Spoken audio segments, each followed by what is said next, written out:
I don't know much about it, to be very honest with you. Well, the RNA did not invite him to the past champion dinner or past...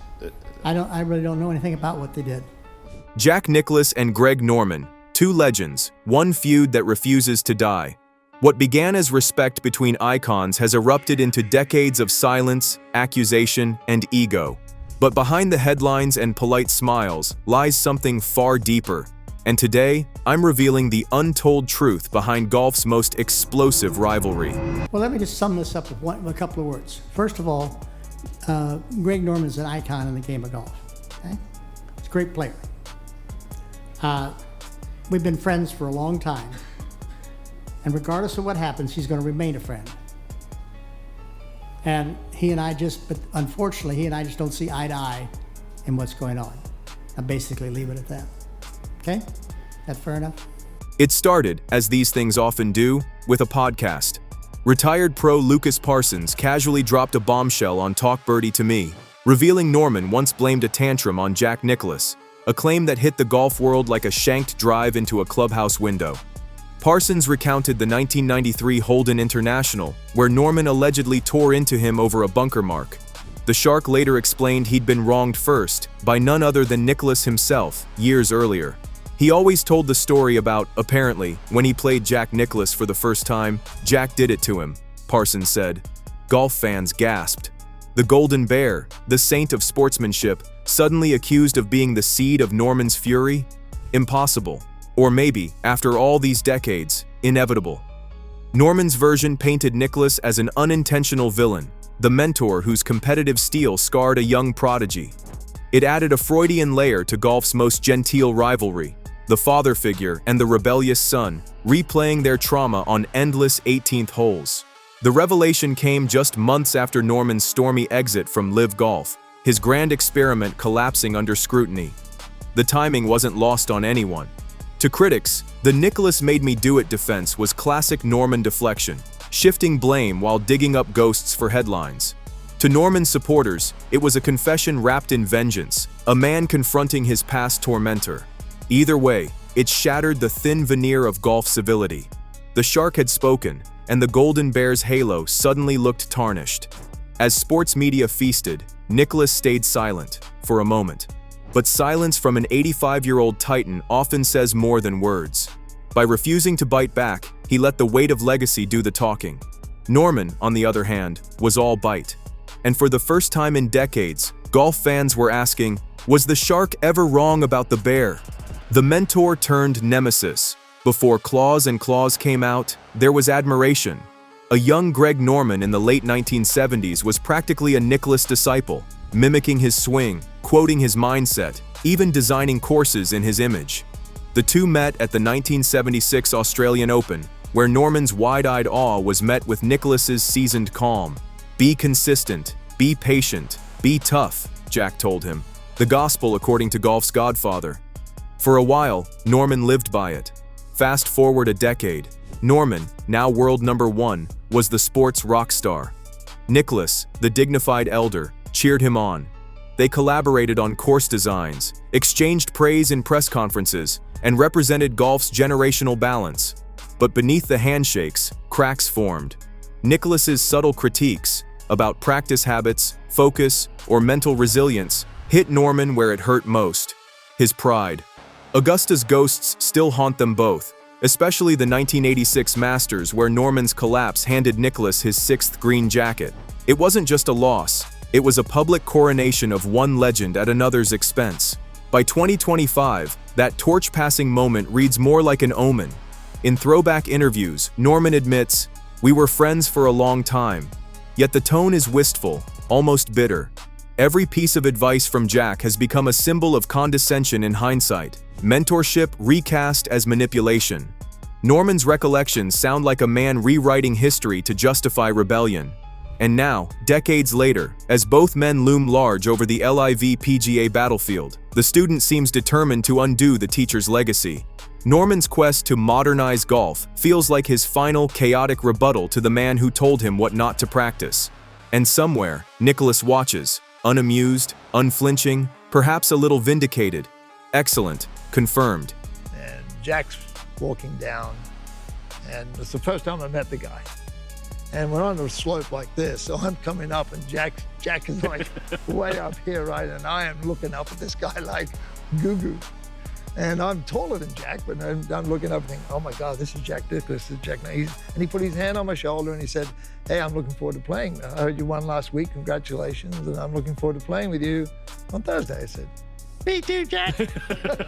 It was supposed to be golf's quiet evolution, but Greg Norman doesn't do quiet. In 2022, when the Shark unveiled the Saudi-backed LIV Golf League, he called it a revolution. Jack Nicklaus called it a mistake. What followed wasn't just a business disagreement, it was the sport's own civil war, with Norman playing the role of the rebel general and Nicklaus defending the monarchy. Let's rewind to that fateful summer. Norman strutted onto the press stage like a Bond villain with a tea time, bragging about the billions behind his breakaway tour. He offered players outrageous sums that made even Tiger raise an eyebrow. But when Nicklaus revealed he had turned down a $100 million offer to join, the moral lines were drawn. Jack wasn't just rejecting money, he was rejecting Norman's vision. I don't want to be part of something that fractures the game, he said with a calm that dripped with superiority. And that, right there, is what set Norman off for the next 3 years. The Shark fired back, claiming hypocrisy, that Jack had privately supported LIV before publicly condemning it. Norman even waved around a supposed letter where Nicklaus called the concept good for the game. The problem? Nobody's ever seen that letter. Was it real, or just another fishtale from golf's most dramatic raconteur? The world may never know. By 2025, the fallout is undeniable. LIV's chaotic shotgun starts, party-like events, and billion-dollar payouts changed golf forever, for better or worse. Norman insists he forced evolution. Nicklaus insists Norman forced division. Even after Norman's dramatic exit as LIV CEO in February 2025, replaced by a more polished corporate face, the bitterness lingers like a bad slice. In hindsight, LIV wasn't just a golf league, it was Norman's revenge fantasy. He wanted to prove he could out-innovate the establishment that once kept him second to Nicklaus. He wanted to be the new Golden Bear, but wound up as golf's golden scapegoat. And Jack? He didn't even need to swing a club. All he had to do was stand there, arms crossed, watching his protege implode under the weight of ambition. In the LIV era, golf stopped being a sport. It became a spectacle. And somehow, even with oil money and outrage on his side, Greg Norman still managed to lose to Jack Nicklaus without a single hole being played. Apparently when he played Jack Nicklaus first time, Jack did it to him. You know, and he thought that, you know, but I suppose it was, in one way I thought of it that way, and then, you know, over the last 15 years, I just think it's dick stick, basically. He didn't realise that, you know, the occasional person you do that to, yeah, okay, maybe it is a bit like being on a footy field. If you're going to hit someone and they hit you back, you're not going to hit them again, are you? June 2022. A humid Florida morning.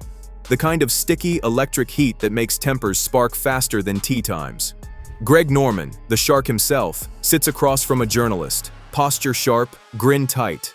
And then, mid-interview, snap. Years of pride, jealousy, and unfinished business boil over. He leans toward the mic with the confidence of a man holding a loaded secret and spits the line that will follow him forever. Jack Nicklaus is a hypocrite.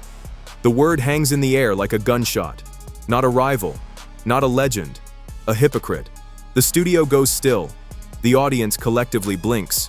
Golf, a sport that prides itself on polite rivalries and handshakes, suddenly sounds like TMZ. Somewhere, Tiger Woods probably choked on his protein shake. This wasn't a casual dig.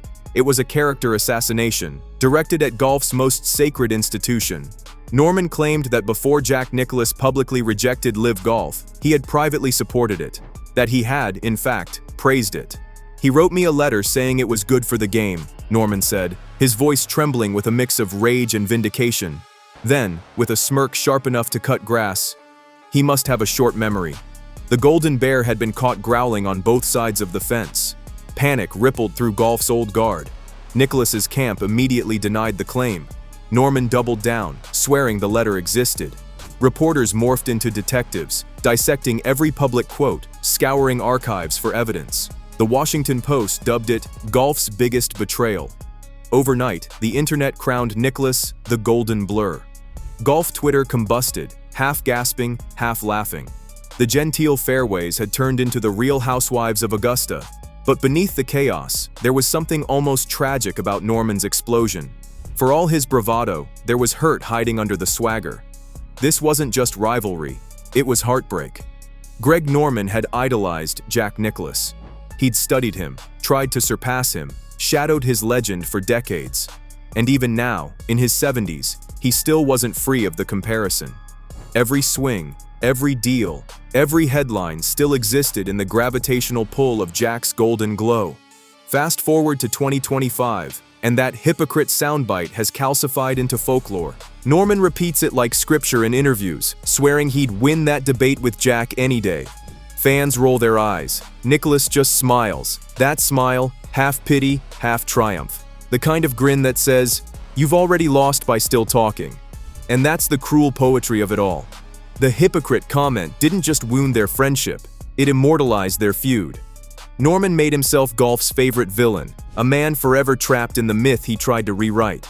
Because when you call the Golden Bear a liar, you don't just swing at his legacy, you cement your place beneath it. The golden response.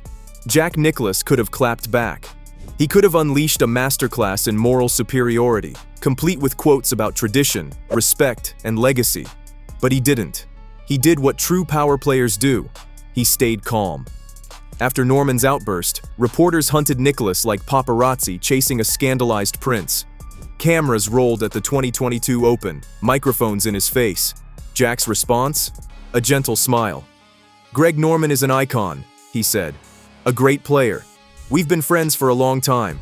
Unfortunately, we just don't see eye to eye." And just like that, the Golden Bear walked off.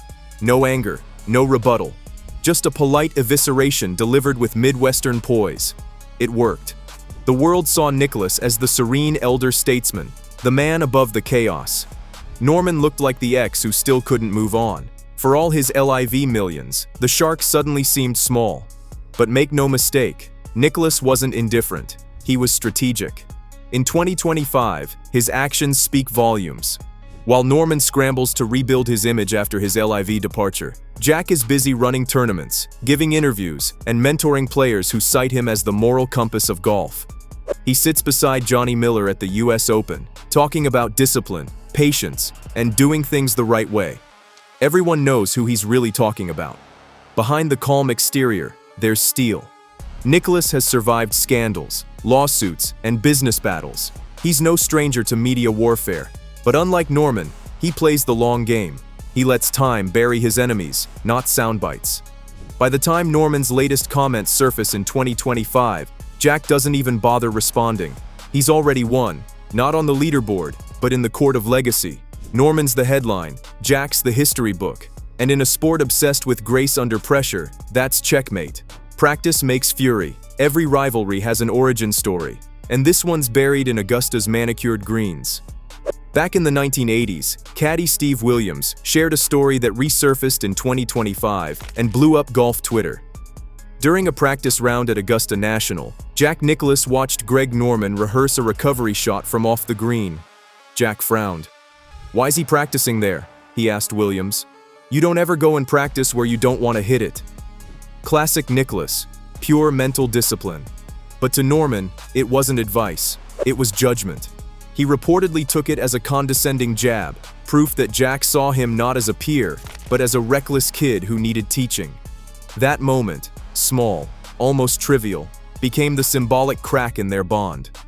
Now, decades later, the story has resurfaced, freshly relevant in light of Norman's claim that Jack influenced his temper. Fans look back and see two philosophies colliding: Jack's cold logic versus Greg's emotional fire. One man builds calm, the other thrives on chaos. One becomes the GOAT, the other becomes the meme. In 2025, golf commentators dissect this story like it's scripture. Was Jack's lesson the secret to his 6 green jackets? Did Greg's defiance doom him to eternal runner-up status? Even memes sprouted. Norman practicing from the rough labeled Live Golf. Nicklaus watching silently labeled the PGA Tour. It's poetic. Jack's quiet criticism from 40 years ago still defining Norman's psyche today. That one offhand line, "You don't practice where you don't want to hit it," has become the perfect metaphor for Norman's career. Because for all his brilliance, he keeps going back to the places he shouldn't. Controversy, confrontation, and chaos. Norman unleashed at 70. You'd think turning 70 would mellow a man. Not Greg Norman. He's still swinging, still snarling, still rewriting his own mythology. In 2025, freed from LIV golf and flush with grudges, the Shark is in full confession mode. In a viral September interview, Norman revealed that he hasn't spoken to Tiger Woods in 20 years and doesn't expect to ever speak to Jack Nicklaus again. Tiger made it clear, "For peace in golf, Greg has to go," he smirked. That quote was half joke, half truth, and all ego. Norman cast himself as golf's necessary villain, the outcast who tells hard truths. But as he reflected on his past, something cracked. He spoke about Nicklaus with a strange tenderness, recalling Jack's congratulations after his first major, then pivoting to the pain. "I learned from Jack, but I also learned what not to be." Ouch. It's therapy disguised as legacy talk. Norman still insists LIV was the right idea. "I'd do it again in a heartbeat," he declares, brushing off the billion-dollar losses like sand off a shoe. But there's a wistfulness now, the realization that his rebellion made him an outsider in the very sport he once ruled. Meanwhile, Nicklaus remains omnipresent in broadcasts, tournaments, and design deals. The Golden Bear is untouchable, while the Shark circles the periphery, all teeth and nostalgia. Their rivalry has evolved into a mirror, Norman railing against the establishment he secretly wanted to belong to, Nicklaus pretending not to notice. At 70, Norman's legacy is a contradiction, revolutionary and resentful, bold yet bitter. And as he gazes back on the empire he built and broke, one truth remains: Jack Nicklaus still defines him, even in absence. October. Unease. It's October 2025, and golf feels strange. Not broken, not healed, just humming with quiet tension, like the seconds before a thunderstorm. The air is thick with rumor, with nostalgia, with ghosts that refuse to die. LIV and the PGA are supposedly inching toward coexistence, shaking hands for the cameras while gritting their teeth behind the scenes. The truce feels forced, like two exes smiling at a wedding reception. And hovering over it all, like fog over Augusta, are two specters of golf's eternal Cold War: Greg Norman and Jack Nicklaus. Yes, they're both back. Because apparently, golf's past can't resist a sequel. Norman's returned to the interview circuit, smirking his way through TikTok clips, tossing little grenades wrapped in charm. His latest jab comes disguised as humor, a viral video where he chuckles through a funny Jack story, reminiscing about how Nicklaus once offered him advice he ignored to my own disaster. The crowd laughs, but Norman's eyes don't. It's the laugh of a man still fighting ghosts. Meanwhile, Nicklaus is in court, again, locked in a messy legal brawl with his former business partners over his name, his brand, his legend. The Golden Bear defending his kingdom, the Shark circling the wreckage, two icons still swinging, decades after the final round should have ended. Analysts love to dream about reconciliation. The press runs with headlines like, "Could Jack and Greg finally bury the hatchet?" But insiders are quick to snuff that hope out.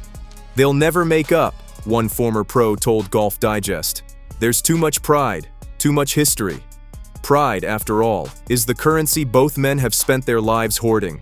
You can't dominate someone you forgive, and neither of these men has ever learned to play for par. Meanwhile, the fans are eating it up.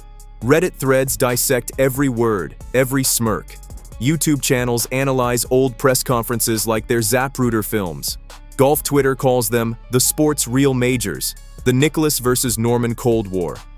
Younger players watch with awe and irony, saying, "Forget Ryder Cups, this is the drama we came for." Yet beneath all the noise, there's something bittersweet. This feud that once electrified golf now feels like a mirror, reflecting the sport's split soul. Nicklaus embodies the game's old dignity, steady, principled, unshakably polite. Norman is its chaos, bold, brash, obsessed with revolution. Golf needs both, even as they refuse to need each other. So here we are, 2025, Two legends circling each other across fairways and decades. The golden bear still glows, the shark still bites. And somewhere, between a missed handshake and a forgotten letter, the sport found its most enduring rivalry, not for trophies, but for immortality. Jack Nicklaus and Greg Norman will likely never reconcile. Their feud is too iconic, too mythic, too profitable to die. One represents legacy, the other, disruption. One guards the gate, the other storms it. And in a sport built on patience and precision, maybe their endless fight is what keeps golf alive. Proof that even the calmest game can hide the wildest tempers. Because when gods of the green fall out, they don't shout. They whisper, and the world listens forever.